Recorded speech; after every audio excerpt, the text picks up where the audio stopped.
Tom moved in last year. We put out just, Craigslist ad, like, yo, 2 guys just looking for another chill guy, like, must love football or whatever. We had this other roommate for so long, this, like, kind of creepy guy. Yeah, I used to live with Ryan and Isaac back in 2013 after graduating, and, it went well for a while. We lived together for almost a full year.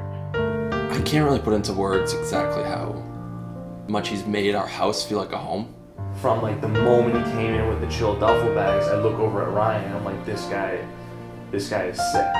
Tom's not, like, a professional chef, though me and Ryan always joke and say that if anyone we know could open up an amazing restaurant in New York City and be an amazing chef, it would be Tom. He's not even French, but he, like, made croissants for us once, like handmade croissants, and he said that his grandmother, his abuelita, taught him how to make the croissants. Tom has an endless recipe book from his abuelita for ziti's and gnocchis.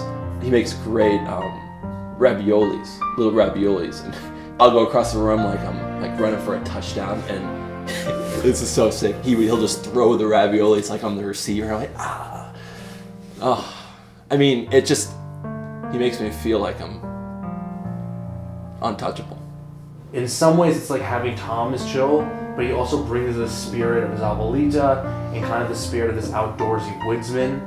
I'm like such an explorer now because of him, because of his pioneering spirit.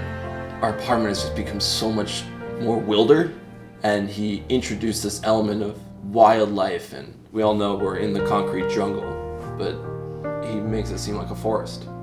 There's been rough times in my life, like with my job is really competitive. I work in finance and it's so competitive, and sometimes I come home and I'm bearing the brunt of my life struggles, and Tom is such a good roommate that he like wears our struggles as his own. He like wraps them around himself like a Pendleton quilt. Does that make sense? We're kind of like a beehive. If you take away our honey, like, we're gonna get pissed. And Tom's definitely the king bee.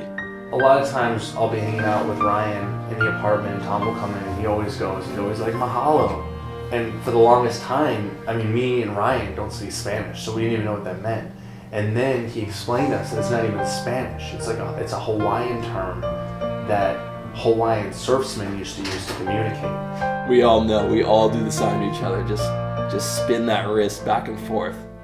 Mahalo, It's like a way of life. It means everything's gonna be okay. And so you kind of do a little wrist thing, and it's like mahalo. He puts your needs before his, and I can't feel that way. I'm like, this is our home in a way, since now we're all friends.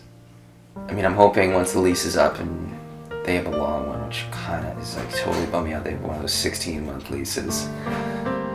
But hopefully once that's done, like we're gonna look for like a 4-bedroom. They let us do a 16-month lease, which is awesome, and I'd sign for another 1,016 months. Growing up, I never knew my biological dad. So for me, Tom, he's my age, but he's also such an old soul.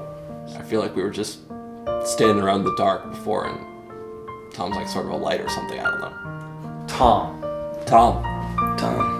Thomas Akey. Thomas Akey. Thomas McGrath Akey.